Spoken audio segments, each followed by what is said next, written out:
Mga idol at mga kababayan, bansang Germany nag-offer sa atin ng kanilang malalakas na frigate katulad ng MEKO A200 frigate, MEKO A300 frigate, at F125 Baden-Württemberg-class frigate, na magagamit natin sa pagprotekta at pagbabantay ng mga sakop nating teritoryo sa West Philippine Sea. Paunti-unti nang sinisimula ng pamahalaan ng Re-Horizon 3 ng AFP Modernization Program. Ang patunay nito ay nagpapadala na ang ating bansa ng tinatawag na product information sa iba't ibang arm manufacturer. Ang maaring maging kasunod nito ay ang public bidding na kung saan ay mag-offer na ang mga arm manufacturer ng kanilang mga armas na ayon sa requirements na hinihingi ng ating armed forces. At isa nga sa aking mga armaments na tinutukoy ko na kasama sa Re-Horizon 3 ng AFP Modernization Program at isa sa mga main priority sa listahan walang iba kundi ang mga frigate o mga warship na magagamit natin sa pagdepensa ng ating teritoryong sakop. Ilang sa mga bansang kumpirmado nang nag-offer ng kanilang mga frigate para sa Philippine Navy ito ay ang South Korea at bansang Spain, at bukod sa dalawang bansa na aking nabanggit may iba pang mga bansa na nag-offer sa atin ng mga frigate at isa na dito ang bansang Germany. Kilala ang Germany pagdating sa arm manufacturing, subalit ang ating pag-uusapan sa ngayon ay ang mga frigate na maaari nilang i-offer sa Philippine Navy para sa Re-Horizon 3 ng AFP Modernization Program. Ang mga tinutukoy kong frigate ay ang mga sumusunod MEKO A200 frigate, MEKO A300 frigate, at F125 Baden-Württemberg-class frigate. Ang MEKO A200 frigate ay isang versatile frigate na idinisenyo para sa multi-role operations. Mayroon itong advanced stealth technology, modular design para sa madaling pag-upgrade, at kayang magsagawa ng anti-air, anti-surface, at anti-submarine warfare. Ang MEKO A200 ay perpekto para sa Navy na naghahanap ng kakayahang magsagawa ng iba't ibang operasyon sa dagat. Narito ang ibang mahalagang detalye ng MEKO A200. Displacement, 3,700 tons. Length, 121 meters. Speed, 29 knots. Range, 7,200 nautical miles. Armament, 127mm naval gun, 32 cell VLS para sa surface-to-air missiles, torpedoes, anti-ship missiles, at close-in weapon system. Nasa tinatayang halaga ng MEKO A200, depende sa konfigurasyon at kagamitan, ay humigit kumulang $450 milyon kada unit. Ang ikalawang maaring offer sa atin ay ang MEKO A300 ay isang mas malaki at mas advanced na frigate na idinisenyo para sa blue water operations.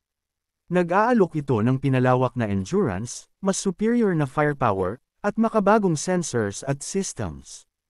Ang frigate na ito ay angkop para sa matagalang patrol, fleet defense, at power projection. Narito ang ibang mga detalye ng frigate. Displacement, 5,500 tons. Length, 146 meters.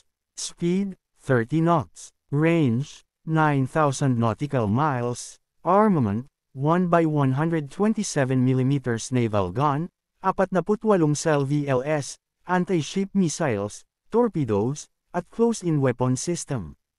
Ang MEKO A300 ay may tinatayang presyo na humigit kumulang $600 milyon kada unit, depende sa partikular na configuration at armament na pipiliin.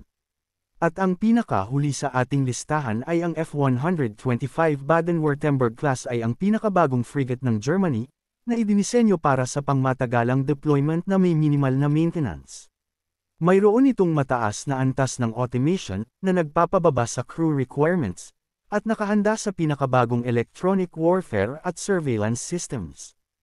Ang frigate na ito ay perpekto para sa extended missions at high-intensity operations. Narito ang mga detalye sa frigate na ito. Displacement, 7,200 tons. Length, 149 meters. Speed, 26 knots. Range, 7,000 nautical miles. Armament, 1x127mm naval gun, 32 cell VLS, anti-ship missiles, torpedoes, at isang komprehensibong electronic warfare suite. Ang F125 ay ang premium na pagpipilian, na may halaga ng humigit kumulang $800 milyon kada unit, na sumasalamin sa mga advanced capabilities at pinalawig na operational lifespan nito. Ang MEKO A200 frigate, MEKO A300 frigate, at F-125 Baden-Württemberg-class frigate ay ilan sa mga modernong barkong pandigma na maaaring ay alok ng Germany para sa Philippine Navy. Narito ang ilang mahahalagang teknolohiya at capabilities ng bawat isa. MEKO A200 frigate. Stealth technology. Ang disenyo ng MEKO A200 ay mayroong mga stealth features, tulad ng mababang radar cross-section, na nagpapahirap sa barko na ma-detect ng mga kaaway. Flexible modular design, maaaring i-customize ang barko base sa pangangailangan ng isang navy, tulad ng pagdagdag o pagbabawas ng mga armas at sensors. Advanced combat systems, naka-integrate dito ang mga modernong radar at sonar systems, missile systems, anti-ship at anti-air, at torpedoes. Mayroon din itong CIWS, Close-in Weapon System, para sa self-defense. Long-range patrol capabilities, may kakayahang magsagawa ng long-range patrol operations dahil sa advanced propulsion system nito. MEKO A300 frigate, next generation design. Ang MEKO A300 ay mas bagong disenyo kumpara sa A200, kaya may mas advanced na features at mas mataas na firepower. Enhanced multi-mission capabilities, katulad ng A200, flexible din ang design nito, ngunit mas may kakayahan sa pag-integrate ng mga advanced na missile systems, tulad ng surface-to-air at surface-to-surface missiles. Improved stealth features, mas pinabuti ang stealth technology nito para sa mas mababang detectability. Advanced communication systems, equip ito ng mga state-of-the-art communication at electronic warfare systems, na nagpapalakas sa command and control capability. F-125 Baden-Württemberg-class frigate, designed for long-term deployments. Ang F-125 ay idinisenyo para sa matagalang deployable missions, kaya ideal ito para sa mga sustained maritime security operations. Stabilized and automated weapons systems, may advanced na stabilization systems ang barko na nagpapahintulot sa mga armas nito na maging accurate kahit sa mga magulong kondisyon ng dagat. Large helicopter hangar, may kakayahan nitong magdala ng mga helicopters para sa anti-submarine warfare, reconnaissance, at search and rescue missions. Enhanced survivability, pinakatumatagal ito sa labanan dahil sa advanced damage control systems at redundancies na nakakatulong na mapanatili ang operability kahit na may pinsala sa barko. Narito naman ang potential capabilities na offer ng mga frigate ng Germany para sa Philippine Navy. Maritime security.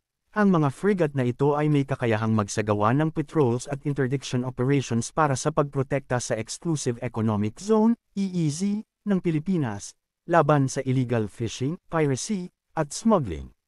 Deterrence, dahil sa kanilang advanced weapon systems, ang mga frigate na ito ay maaaring maglingkod bilang deterrent laban sa mga potensyal na banta, kabilang ang mga foreign naval incursions.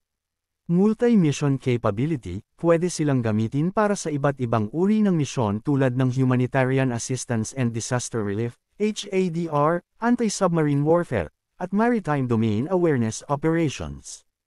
Interoperability, ang modernong communication at combat systems ng mga barkong ito ay magpapadali sa pakikipag-coordinate sa ibang bansa o naval allies, lalo na sa mga joint exercises o coalition operations. Kung magiging bahagi ng Philippine Navy ang alinman sa mga frigate na ito, tiyak na mapapalakas ang kakayahan ng bansa na ipagtanggol ang mga karagatang sakop nito, habang nakakasabay sa teknolohikal na advancements ng ibang bansa. Ang bawat isa sa mga frigate na ito ay nag-offer ng natatanging advantages depende sa strategic needs ng Philippine Navy. Kung ang focus ay coastal defense, power projection, o multi-role flexibility, ang mga alok ng Germany ay nagbibigay ng matibay na solusyon. Bukod dito, mayroong mga pagpipilian sa pagpopondo mula sa mga ahensya ng defense export ng Germany, kabilang ang mga payment plan at posibleng offsets para gawing mas abot kaya ang mga acquisition na ito. Sa ngayon ay drawing pa lang ang mga ito at plano pa lang ng Philippine Navy ang pagkuha ng mga frigate para sa Re-Horizon 3 ng AFP Modernization Program. At sana sa pagkakataong ito ay makabili tayo ng totoo at malakas na frigate na kayang ipagtanggol ang bansa laban sa mga gustong manakop at manghimasok sa ating mga teritoryo.